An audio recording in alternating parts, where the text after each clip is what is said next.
అబద్ధం ఆడితే ఎందుకంటే ఆ జన్మ నీ మొహం కూడా చూడండి వెళ్ళిపోతున్నట్ట. ఈయన వెంటబడ్డాడు. గుమ్మం దగ్గరికి వెళ్ళి ఒక ఆప్షన్ ఇచ్చాడు.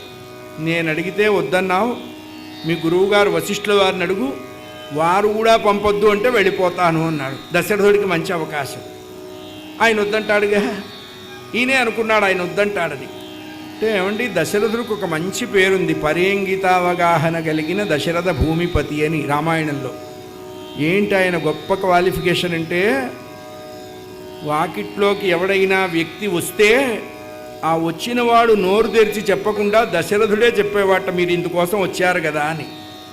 అంత హైలీ టాలెంటెడ్ పర్సనాలిటీకి విశ్వామిత్రుడు ఎందుకు వచ్చాడో తెలియలేదండి. తెలియలేదు అన్నారు. ఎందుకు తెలియలేదు అన్నారు? దశరథుడి ఇంట్లో కేవల శుద్ధసత్వ సచ్చిదానంద పరబ్రహ్మ నిర్గుణ నిరాకార నిరంజన నిరామయ నిరాభాసమైనటువంటి